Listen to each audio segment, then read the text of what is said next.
Étude du régime sinusoïdal, détermination du déphasage entre deux tensions. Cette vidéo est la réalisation de 8 exercices dans lesquels nous déterminerons les déphasages de la tension U2 par rapport à la tension U1. Tout d'abord, nous allons essayer de repérer la tension U1 et la tension U2. Je vous propose ici U1 qui va s'écrire U1 max sinus oméga t, qui est égal à 3 sinus oméga t. 3 correspond à la valeur maximale du signal. Donc si nous observons notre signal de valeur max 3 volts, nous observons que 3 volts max correspond à cette valeur-là, qui est égale à la valeur max du signal, donc U1. U1 est donc le signal en noir. A fortiori, le signal U2 est en rouge, ayant une valeur max U2 max. Ensuite, nous pouvons observer phi de U2 par rapport à U1. Nous prendrons donc U1 comme référence. Comment écrire l'expression de U2? Eh bien, tout simplement, U2 présentant une valeur maximale qui est ici de 4 volts, eh bien, U2 va s'écrire 4 sinus oméga t plus phi de U2 par rapport à U1. Il nous reste donc maintenant à déterminer phi de U2 par rapport à U1, mais également, je vais vous faire une petite présentation sur l'expression, la détermination de oméga. Donc tout d'abord ici, nous voyons que le signal est périodique. Nous pouvons prendre soit lorsque le signal, je vais prendre par exemple le signal noir, de toute façon le signal noir et le signal rouge, c'est-à-dire U1 et U2, ont exactement la même fréquence. Donc maintenant, entre ces deux instants, eh bien, nous avons une durée de 5 millisecondes, 0,005 secondes, qui correspond à notre période t. T étant égal à 5 millisecondes, nous obtenons une fréquence f qui est égale à 1 sur t égale à 200 Hz. Maintenant, nous pouvons définir la pulsation oméga. Oméga est égal à 2pi fois la fréquence, qui est égale donc à 1256 radians par seconde. Essayons de définir ce qu'est oméga. Ici, vous avez une petite simulation qui vous explique comment nous pouvons tracer un signal sinusoïdal à partir d'une rotation.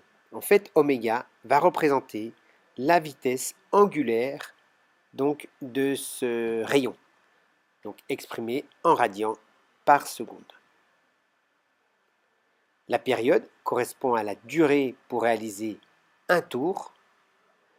La fréquence correspond au nombre de tours par seconde.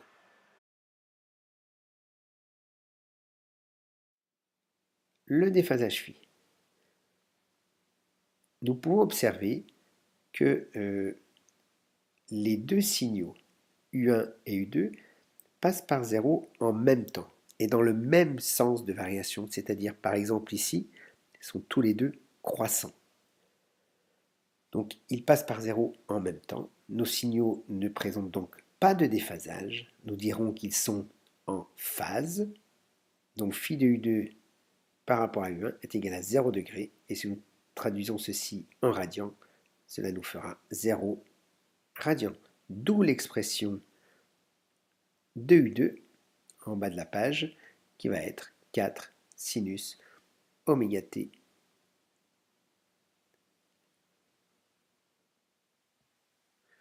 Je vous demande maintenant de déterminer le déphasage de U2 par rapport à U1 sous forme d'un petit défi. Vous avez donc 2 minutes pour répondre à cette question. Je pense que vous avez terminé. Maintenant, voici la correction. Donc tout d'abord, U1 est égal à 3 sinus oméga t, U2 est égal à 4 sinus oméga t plus phi de U2 par rapport à U1. J'en déduis donc que le signal U1 est le signal représenté en noir et que le signal U2 est le signal représenté en rouge. Donc U2 étant supérieur à U1. Maintenant, pour déterminer les déphasages, voici comment nous allons procéder. Nous devons choisir un sens de variation lors lorsque le signal coupe l'axe des abscisses, l'axe des temps. Donc par exemple pour U1 ici, j'ai ce sens de variation, donc U1 est croissant. Je me déplace le long de l'axe des abscisses et je m'aperçois ici que U2 est aussi croissant. Cette durée-là, que je vais appeler delta t, qui est égale au temps que va séparer U2 et U1 lors du passage par 0, eh bien, je vais le transformer sous forme d'un angle, que l'on appelle donc le déphasage. Je vous rappelle que la période de notre signal est représentée ici. Je vais dans un premier temps exprimer le déphasage de U2 par rapport à U1 en degrés. Donc je vais l'écrire sous la forme 360 fois delta t divisé par la période. Ce qui me donne 360 multiplié par delta t est égal à 2,5 millisecondes, 2,5 10-3 secondes divisé par la période, je vous rappelle, qui fait 5 millisecondes, donc 10-3 secondes. Nous pouvons observer ici que nous pouvons nous séparer des 10-3, ce qui nous donne un déphasage de 360 fois 2,5 divisé par 5 égale à 180 degrés. Je n'ai pas parlé ici de plus 180 ou moins 180, puisque que l'on fasse ça correspond à un demi-tour, donc que l'on fasse un demi-tour dans un sens ou dans l'autre, ça ne change rien. Ici, nous pouvons dire que U2 est en retard par rapport à U1. Alors pourquoi U2 est en retard par rapport à U1? Puisqu'à cet instant-là, nous avons U1 qui passe par 0, et il va falloir tout ce temps-là qui est en rouge ici, que je suis en train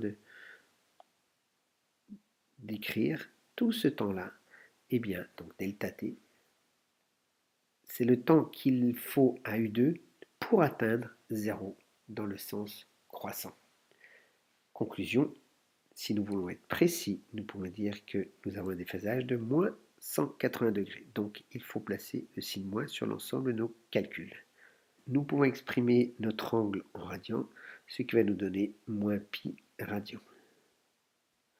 Ce qui va alors nous donner, dans l'expression de U2, 4 sinus oméga t moins pi. Je vous propose donc maintenant, comme défi, de déterminer le déphasage de U2 par rapport à U1. Je vous invite à faire pause sur votre vidéo et que l'on se retrouve dans 2 minutes. Vous devez avoir terminé ce défi express. Nous allons maintenant réaliser la correction.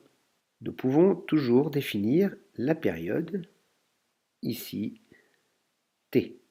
Donc au lieu de la définir comme étant égale à 5 millisecondes, il nous est possible de définir cette période sous forme de graduation. Alors pourquoi sous forme de graduation? Tout à l'heure nous n'avons travaillé qu'avec le temps, mais nous nous sommes aperçus que la sensibilité 5 millisecondes, les millisecondes disparaissaient dans notre calcul. Nous pouvons donc déterminer le déphasage sans prendre en compte la sensibilité temporelle, mais en ne tenant compte uniquement des proportions. Je vais m'expliquer. Ici, vous avez la période t qui est sur 5 carreaux. Le décalage que je définis immédiatement. Ici, vous retrouvez delta t. Alors pourquoi delta t à ce niveau-là? Puisque tout simplement, vous avez U1 qui est croissant, puisque U1 c'est la petite tension, U2 qui est aussi croissant et qui passe par 0 à cet instant-là. Nous nous apercevons que la tension U2 est donc en retard par rapport à U1. Notre déphasage va donc être négatif, puisque au moment où U1 passe par 0, U2 n'en est qu'à cette valeur-là de tension. Il va falloir attendre toute la durée delta t pour que U2 passe par 0.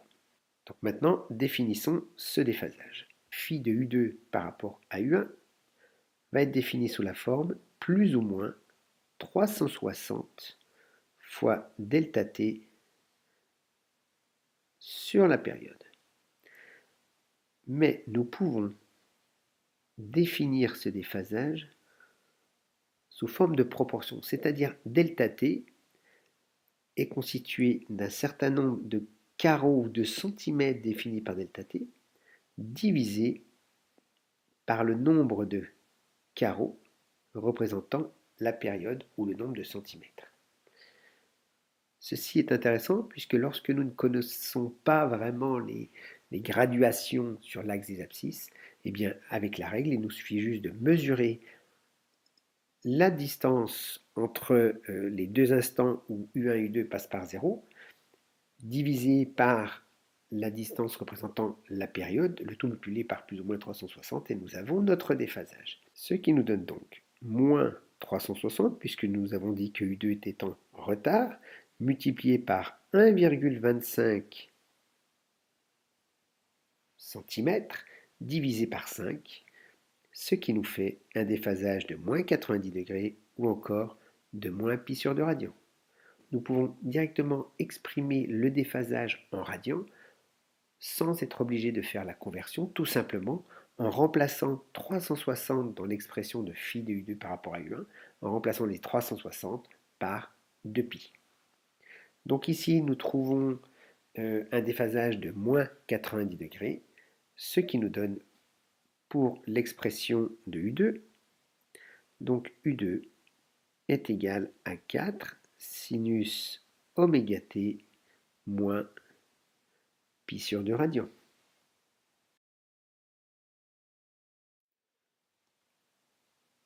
Un nouveau défi vous est proposé. Maintenant, faites pause et vous déterminez le nouveau déphasage phi de U2 par rapport à U1. Le défi étant terminé, nous allons passer à la correction. Je définis donc ici la période t qui est égale à 5 millisecondes, ou encore ici, nous pouvons exprimer ça en centimètres, comme nous l'avons vu dans le cas précédent, donc égal à 5 centimètres. Comment choisir le décalage entre U2 et U1? Tout simplement, il faut prendre U2 et U1 variant dans le même sens. Je vais prendre par exemple ici le cas juste là où U1 passe par 0 et U2 passe ici par 0.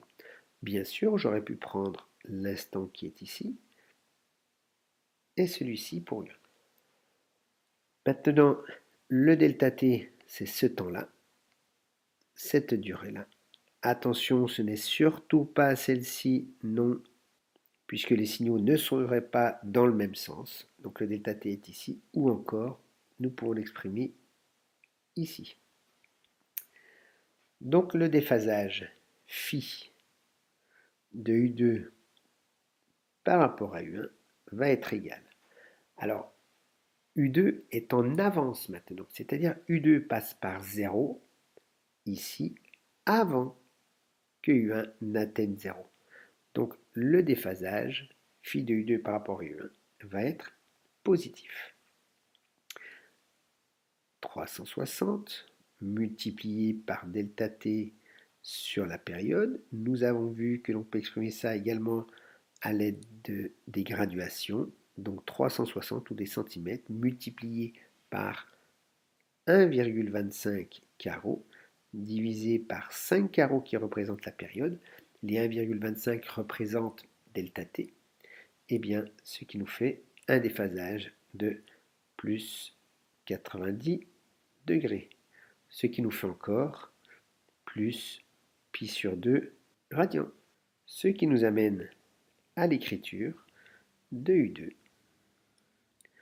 U2 est égal à 4 sinus oméga t plus pi sur 2.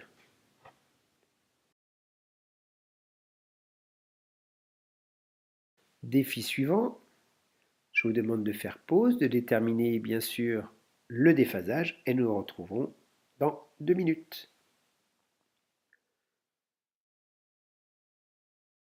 Vous devez avoir déterminé le déphasage phi de U2 par rapport à U1. Quel est donc le signe du déphasage phi de U2 par rapport à U1? Nous nous apercevons ici que U2 passe par 0. Je vous rappelle que U2, c'est le signal rouge.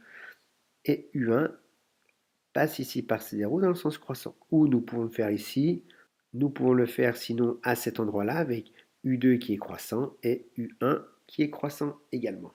Nous apercevons que U2 passe par 0 avant le signal U1. On va donc dire que le signal U2 est en avance par rapport à U1. Phi de U2 par rapport à U1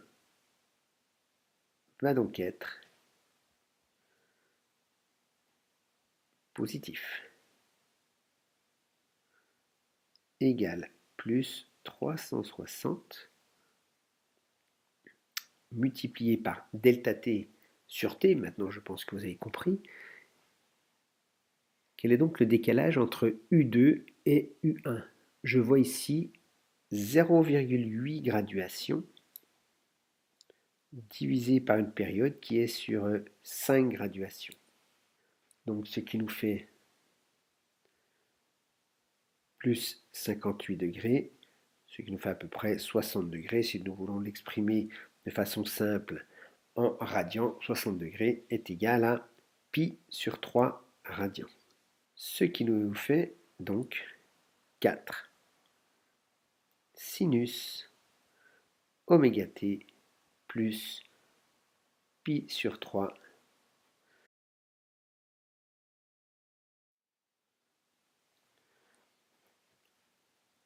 Défi suivant, détermination de ce nouveau déphasage phi de U2 par rapport à U1. Vous mettez pause et on se retrouve dans 2 minutes. Je pense que vous avez dû déterminer correctement le déphasage. Maintenant, nous passons à la correction. Donc tout d'abord, nous pouvons toujours définir la période ici qui est sur 5 carreaux. Nous ne changeons pas. Et ici, vous avez donc delta t que l'on va traduire sous forme d'un angle, c'est-à-dire pour le déphasage.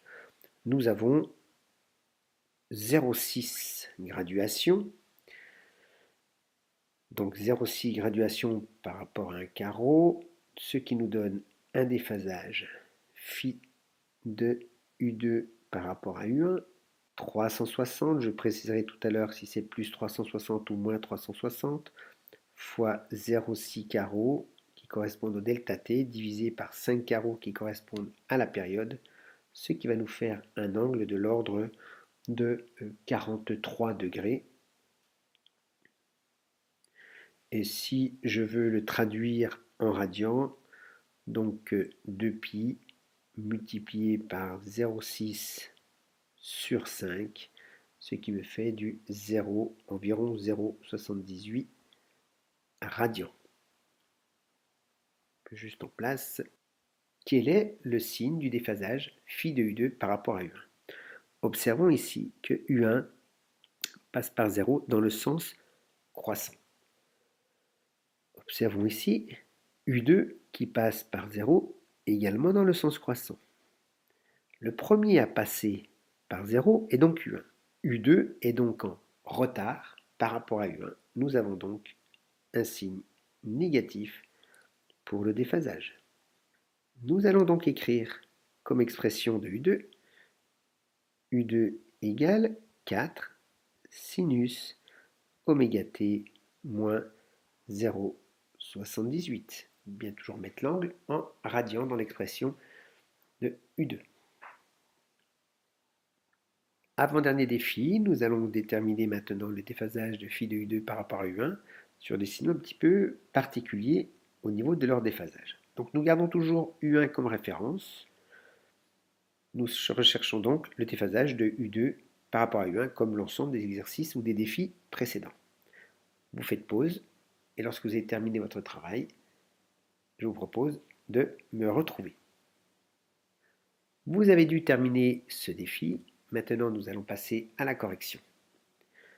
Tout d'abord, nous allons définir le déphasage phi de U2 par rapport à U1, comme dans les exercices précédents, et il va falloir déjà déterminer le signe.